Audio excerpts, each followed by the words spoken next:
Hello, everybody, and welcome to today's Bible lesson. It's continuing of our series on Matthew, and Matthew looks at Jesus as King. Today we're going to look at kingly character, or maybe more importantly, kingdom character, who we need to be in the kingdom. So, we've been studying Jesus. Remember, we looked at him several lessons ago, the last time we were together physically, as baby Jesus, and people came to worship him, and we saw his birth as King. And then we began to look at him as man Jesus, and we looked at him as being tempted in the desert. And that was last week's lesson. If you didn't catch that, please look on YouTube or on our church website, and you can have a link to that. Remember last week, Jesus was tempted. And at the end of that temptation, it says in Matthew 4, Then Jesus said to him, Away with you, Satan, for it is written, You shall worship the Lord your God, and him only you shall serve. Then the devil left him, and behold, angels came and ministered to him. So that's where we left the lesson last week. We're going to pick it up today in Matthew 5, 6, and 7. So hopefully you'll have your Bibles open and be ready to go. Remember, Jesus is King. He is worshipped by the wise men as King. We looked at the gifts they brought. He is ruler over those dark spirits, over the Satan, the adversary, the Satan. He is in charge of the spiritual world, and he is going to be ministered to by angels. And now he's going to start his teaching ministry. So we often call this the Sermon on the Mount. And many of you, when Stephen first got here, remember he challenged us at some point to read through Matthew 5, 6, and 7 for 30 days, and many of you did that, and you had great comments on it. So I'm not going to go through this verse by verse, but more the idea that you can read that on your own in this time of self-isolation. But more importantly, what does it mean? Why did he pick these things? Well, what does it say, Matthew 5, 6, and 7? So, how do people act when they have the kingdom within them? If we have a king and we are his subjects, we should look more like his subjects. So, again, what does that look like? And so that's what we're going to look at today as we continue to study this lesson.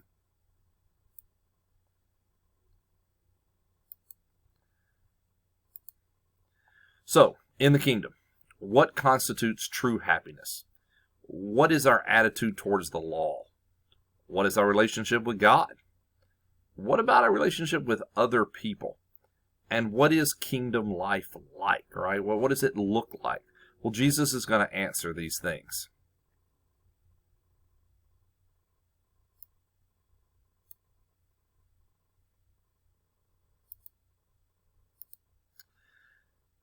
When Jesus saw the crowds, he went up to the mountain, and after he sat down, his disciples came to him.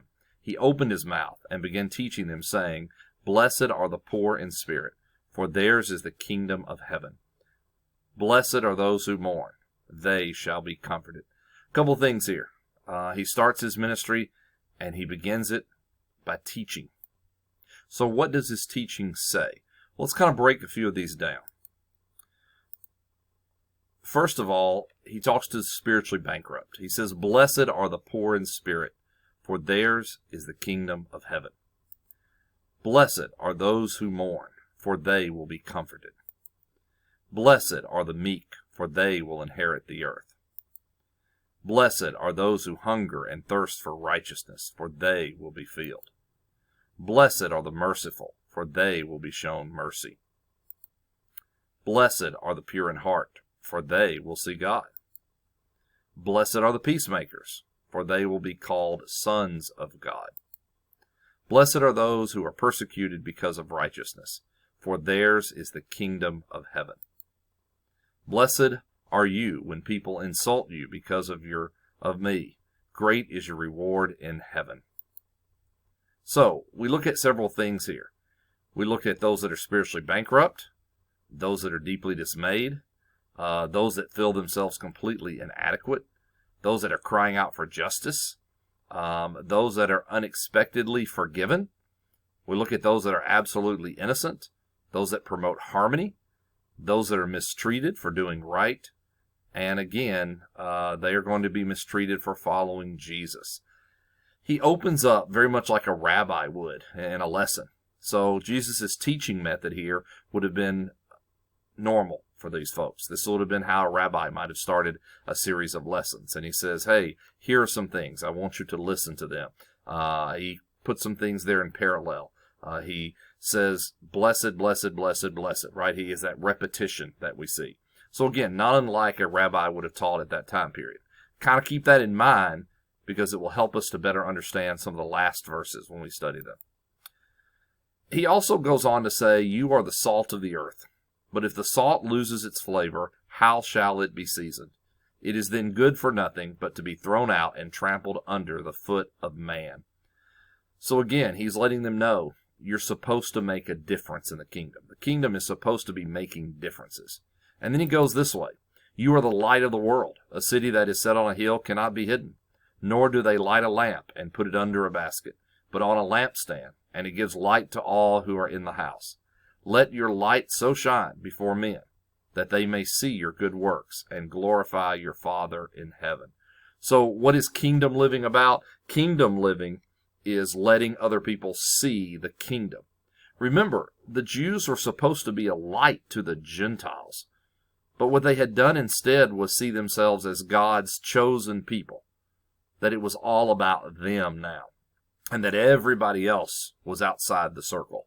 The idea was they were supposed to live such a life that it attracted people to the circle. We do see converts to Judaism in the Bible. But sadly, the Jews begin to see themselves as self-important, self-righteous. And so I'd say those of us who are trying to live in the kingdom, we need to be careful of that. Are we putting the church up on a pedestal and when we look down on people from that? Are we trying to lift people up from the things of the world and to let them realize they can see things at a higher plane? So, salt and light. Beatitude doesn't ever occur in the Bible. This word is a Latin word. It means to be blessed. The word beatitudo is blessed. It also means to be happy and joyful. Go back and read those as happy and joyful. Happy and joyful are those that mourn. Happy and joyful are the peacemakers. Happy and joyful are. Again, Jesus is contrasting some things here. As a teacher, he's trying to make them think. And so as we read this, we're supposed to be thinking Christians, thinking members of a kingdom. What does this look like? Are we achieving it? So that's what's going on there. There are 9 of them. If you want to go back and look and count, they all begin the same way, so it does have that nice repetition. They make a promise. I think as kingdom livers, we need to think about that. They deal with spiritual things. Notice that. Now, we're going to deal with some earthly things in the Beatitudes, not in the Beatitudes, but in the Sermon on the Mount. But these start out with spiritual issues. They're directed at people that are already Jewish. They're already in the kingdom, or at least they think they are. And remember, they're looking for that earthly kingdom. And it's how things are supposed to work in the kingdom. It's about perspective, how we see things. So what makes you happy in the kingdom? And what makes you happy is very different than what makes you happy in the world. I want you to think about that for a moment. In the church, we often are joyous. Think about the Lord's Supper.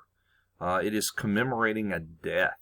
But it's that death that brings us joy. Those two things don't seem to match up in quote, the real world, right? We got to remember, we don't live in the real world. We live in a real kingdom with a real God. So, in the Beatitudes, we see man as he is in this regenerated state, as someone who is supposed to be living in the kingdom, is supposed to be following a king, doing what the king says. Look at what he says in Matthew 5. Do not think that I came to destroy the law of the prophets. Jesus says, I'm not teaching you anything new. These are things you already know. Maybe you've heard a little trivia bit or a tidbit, and you're like, wow, maybe I'd heard that before, or I'd forgotten that. Well, yeah, often when I'm teaching and I'm researching something, I'll reread something. I'll go, oh, yeah, I'd forgotten that, or I don't remember that fact, or maybe there's a story in the Bible I didn't remember some detail. Maybe I don't even remember the story. It says, do not think I came to destroy the law of the prophets. I did not come to destroy, but to fulfill. For surely I say to you, till heaven and earth pass away, one jot or one tittle will by no means pass from the law till all is fulfilled.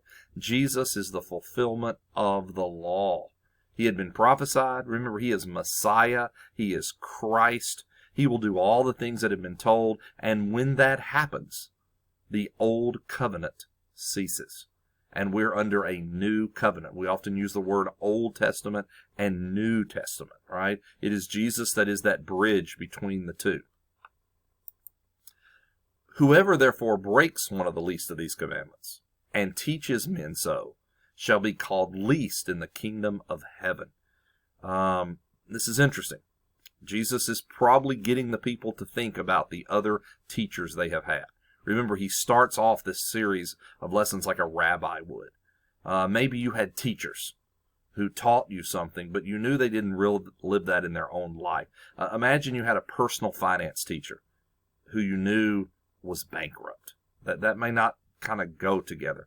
What if you had a PE teacher who you know did things to their body that was hurting their health? Again, those things, they just don't go together. Well, he's saying, be careful. You've been taught by some people who aren't living in the kingdom. He says, whoever therefore breaks one of the least of these commandments and teaches men so shall be called least in the kingdom of heaven. But whoever does and teaches them, he shall be called great in the kingdom of heaven. We've got to remember there are a lot of people out there who know their Bible. They may know their Bible better than you do. I think of one specifically that is on the staff of a private university. It's not a Christian university. It's a private educational university who they know their Bible, but they are an atheist. They enjoy the topic. They enjoy the study. They may enjoy the debate, but they don't believe it. They teach it, but they don't believe it. Again, now they're not teaching it as salvation. They're teaching it as historical work or as some work that has shaped society. As kingdom people, it's not just a book that we can quote from. It's a book that we can actually go in and live from. People should see the book in our lives. For I say to you that unless your righteousness exceeds the righteousness of the scribes and the Pharisees, and that would have caught them off guard, that was the pinnacle in their culture. Maybe not in the kingdom, but it was the pinnacle in the culture. If you could be a scribe or a Pharisee, you were somebody, right? You will by no means enter the kingdom of heaven. And some of those folks are thinking, whoa, those are the guys who know all the laws. Yeah, but what did Jesus just say? Do they teach them and do they live them? You have heard that it was said of those of old, you shall not murder, and whoever murders will be in danger of judgment. So Jesus says, hey, you've got teachers. Let's look at some of the things you have been brought up to believe. Let's really look at them, not just as a sentence, but let's look at them as an idea. What was the purpose behind the law? Some of you have come up to a stop sign before, and you may have done a rolling stop. Now think about that. Those two words don't go together. How can you be stopped yet rolling? What was the reason for that stop sign? It was to make you stop. Maybe to look both ways. Maybe because it's a heavy intersection, or maybe there's a train coming, or it's just a place where lots of cars need to slow down because of cross traffic. But oftentimes we don't think about the letter of the law, or maybe we're only trying to follow. I mean, the word stop is in there, right? I did a rolling stop. Well, but did you stop? Did you really stop? Because that's what the law asks you to do. Jesus is teaching the difference between applied law and the spirit of the law. So what was the law supposed to be making you think about? Not just did you do it. All right? So kind of look at that as we read these next few scriptures together. Are you with me? All right, let's get our Bibles out. Make sure we're in Matthew chapter 5. You have heard that it was said. Now notice he's saying things they would have recognized.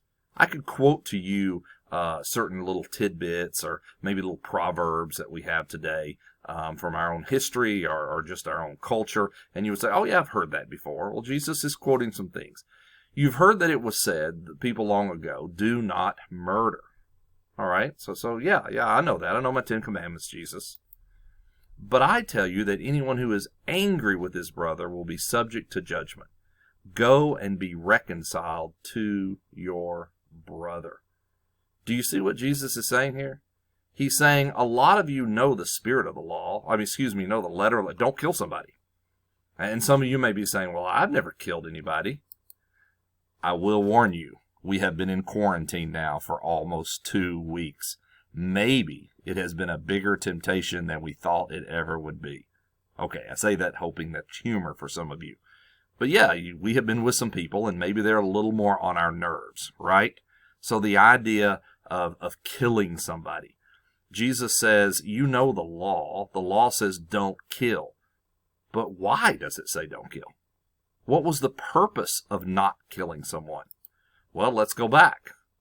The purpose is that killing doesn't start right there at the moment. Usually there's something that precedes it. Remember we looked at temptation last week? Usually there's something that precedes temptation. It may be looking, it may be seeing, it may be thinking. So when he goes into this here, he puts the two beside each other. What is the applied law? Don't kill somebody. What is the spirit of the law? Killing starts with anger. Don't be angry with somebody. Most of us, I think, watching this video can probably say, well, I've never killed anybody. Have you ever been angry with somebody? Could that anger have led to killing? Did it lead to thoughts along those lines? Jesus is challenging them and saying, okay, you've never killed anybody. Most people have never done that. But how have you handled the anger towards somebody? You've heard it said, do not commit adultery. But I tell you that everyone who looks at a woman lustfully has already committed adultery with her in his heart. Again, Jesus is saying, you know the law? The law is don't commit adultery. Yeah, Jesus, I've read the 10 Commandments. I'm letting you know there's a reason for that commandment, right? It's that unrestrained desire to sin. Jesus says, I know who you are. It has also been said anyone who divorces his wife must give her a certificate of divorce. But I tell you that anyone who divorces his wife, except for marital unfaithfulness, causes her to become an adulteress. Again, here's the problem. In this culture at this time, a man, if he gave his wife a certificate of divorce, had done what the law asked. So he wrote one out and he said, I dismiss you. But what about her? Well, what about women in this time period? Where did they go? What job could they have? Remember, all property belonged to the man, including the children. They weren't able to go out and provide for themselves. So just because you wrote a certificate of divorce, you followed the letter of the law. Do you not realize that you turned this woman out into a life where she may not be able to support herself, which could mean all kinds of things she might turn to do that, or find herself in situations that she shouldn't have ever had to find herself in. So again, it's the idea of letter of the law or application of the law. Maybe this makes a little more sense. Let's look. Here the idea was adultery. Okay, and some people are going to say, oh, look, thou shalt not commit adultery. The people listing that say, I've never been tempted with that, or I've never cheated on my wife. And he says, but have you thought about it? Have you ever looked at a woman in a way that was improper? And so then he goes on to say also about the marriage relationship. Do you really respect marriage? Is it something that when you took vows, and he's going to talk about that in a moment, that when you took vows you really meant? And it's more than just legally being able to divorce somebody. It's did you do it for the reasons that were prescribed? Yes, you could get a certificate of divorce in these times. But did you get the certificate of divorce for the right reasons? Was it because you were just tired of the person? Or because you wanted something else in your life? Or was it that there was unfaithfulness there? And so Jesus says unfaithfulness is the problem. The divorce may or may not be the problem. Adultery may or may not be the problem. It may be unfaithfulness.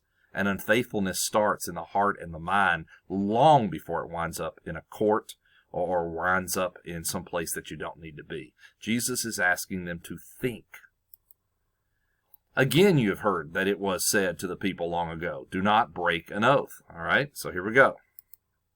But I tell you, do not swear at all. Simply let your yes be yes and your no be no. So let's look at our little chart again. Are we selective? I mean, guys, we have phrases like a little white lie. Or, well, they knew that when I agreed to it, I really didn't mean it. They know me. Well, that's the problem. The problem is, be honest. If someone says, can you help me? And you can at that time, be honest and say, no, to be honest, I can't. Now that may take them aback and that may shock them. I often tell my students, please, if you need something, ask me. And I'll say to you guys, if you need something, ask me. Now the answer may be no. No, I can't help you right now. Or no, I can't help with that situation. You're not any worse off than you were. You're at exactly the same place. But if I tell you yes, then I've committed myself to try to help. Now, can I promise a resolution? No. Can I promise that I'll solve all that? No.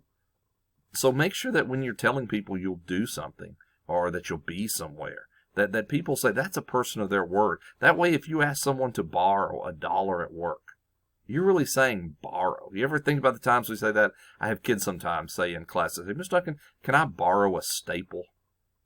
Well, are they really borrowing it? I mean, are they really going to use that staple and that piece of paper and bring it back one day and put it back? No. Just say, I need to borrow your stapler and put some paper together. Well, they're good.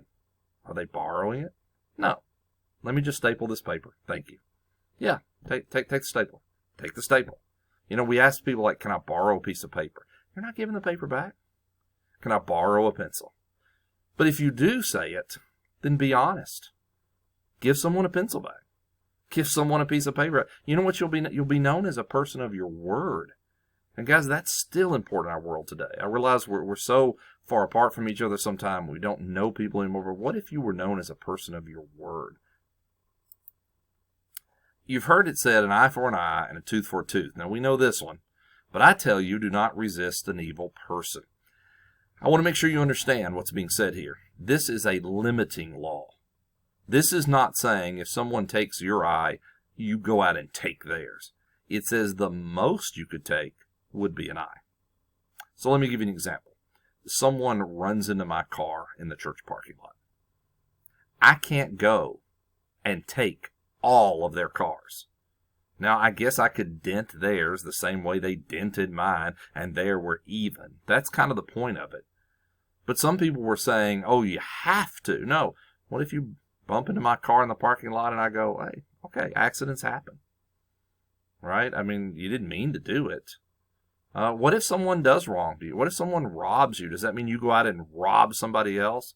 Or somebody takes one thing of yours, so you take 100 of theirs? No, the idea was a limiting law. Is it about restitution or is it about mercy?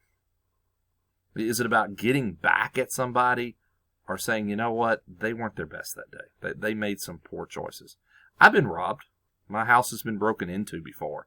Did I go to that person's house? And yes, I actually found out who it was and take their stuff. No. Can I tell you what I honestly did? I honestly prayed for them. I prayed for them. I had to pray for myself for forgiveness because it was hurt. It was personal. Like I said, I knew the person. And they knew when I wouldn't be home. And they took my stuff. My stuff. I don't know what happened to any of it. Don't know where it went. Or do I give them mercy? Do I hope by them being caught and maybe going through a court system that it slows their life down enough to realize the life that they're living? You know, that's a hard one. It wasn't easy when I prayed those things or thought those things, but it was necessary. Do you see what Jesus is saying? That's kingdom living. So, here's one I found recently in Proverbs. Proverbs 19:11. It's one that we probably ought to commit to memory. Look at what it says. The discretion of a man makes him slow to anger. Guys, as people who live in the kingdom, we see big perspective. I sometimes get really narrow focused. Do you ever get narrow focused? He says, you should have a bigger picture. You have a bigger God. The discretion of a man makes him slow to anger. Is it really important? Now, I struggle with this because sometimes that day it is the most important thing. Will it be the most important thing in my life? Well, that may be yet to be determined. The discretion of a man makes him slow to anger, and his glory is to overlook a transgression. Did you hear that? The glory is to overlook a transgression. I struggle with that sometimes. I've been offended by people. I have probably offended people. Maybe purposely, maybe not. But it says here that the glory is to overlook the transgressor, to move on. That's a lesson for another time. So, you've heard it said, love your neighbor and hate your enemy. Well, that's pretty easy. A neighbor, somebody I know, somebody I live near, maybe I chose to live near there. But your enemy? I mean, they're usually far away, right? But I tell you, love your enemies. What? Yeah, love your enemies and pray for those who persecute you. Did you see the headlines there? A love or hate relationship, or a love for hate relationship. I have not made every person in my life happy. I have probably made some enemies. Did I go out to do that purposely? I hope not. But you know what? I hope that those people who have offended me, I've still been able to find a way to love them. And I hope if persecution ever came, I would find a way to pray for them. And I want you to think about that. Maybe right now you've been offended because a company has not been able to stand by you in this time of distress. Pray for it.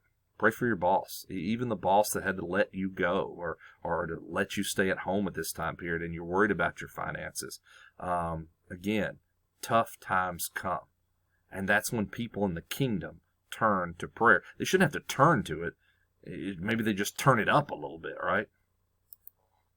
So again, is it about isolation?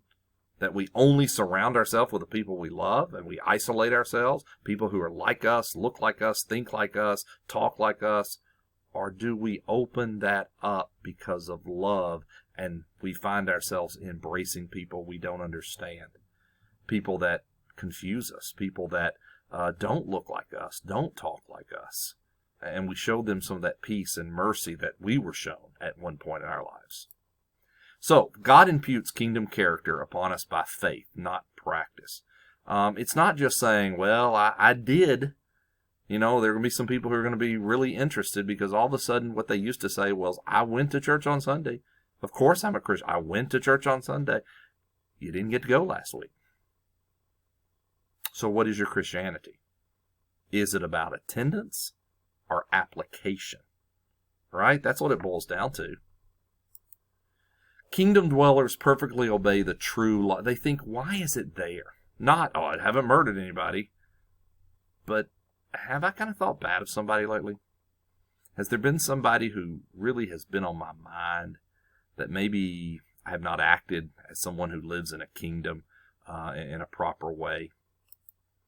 So how do we exercise our relationship with God in this kingdom? One is practice. Guys, living in this world takes practice. This isolation thing is taking practice, right? It takes prayer. And it takes trusting in a God who's setting you up to live in an eternal kingdom. Something that we have we get a new president every 4 or 8 years. We have government changes in history.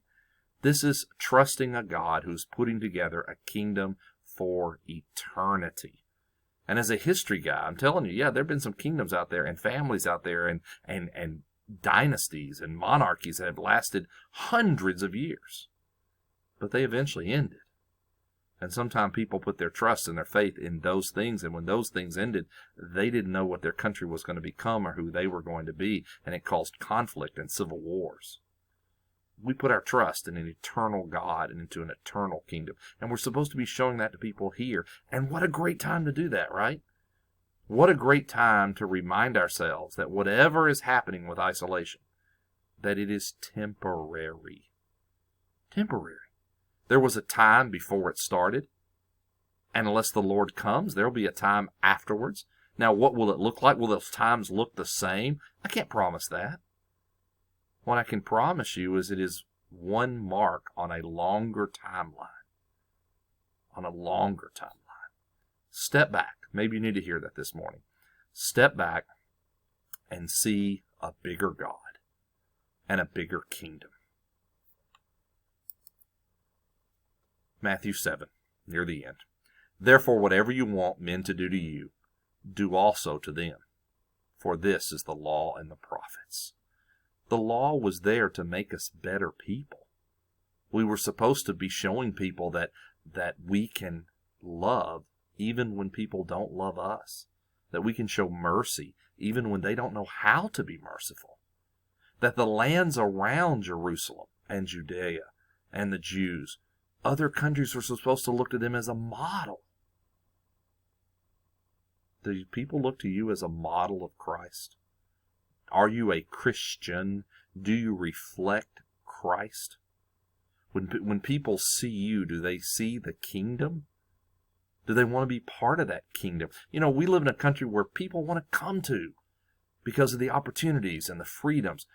Are we a part of a church, a kingdom that people want to come to because of the mercy and the grace and the forgiveness, the ones that we've told people about in our own lives, so that they too know that they can receive it? Those are things we're supposed to be thinking about as kingdom people. Let's close out. Enter by the narrow gate, for wide is the gate, and broad is the way that leads to destruction. And there are many who go into it. Because narrow is the gate, and difficult is the way which leads to life. Guys, it's difficult. Go back up and look at our attitudes in the first part of the Sermon on the Mount. Those are not the attitudes we're often told to have. Notice Jesus says, you've heard it said. Yeah, people say the opposite. Because narrow is the gate, and difficult is the way which leads to life, and there are few who find it. This is tough stuff. Beware of false prophets, who come to you in sheep's clothing, but inwardly they are ravenous wolves. You will know them by their fruits. How did he start the lesson off? As a teacher, as a rabbi, and told them they must have the righteousness of the Pharisees. The problem is the Pharisees weren't real righteous. Oh, they could put on a good show, and they knew the letter of the law, but they didn't understand the spirit of the law.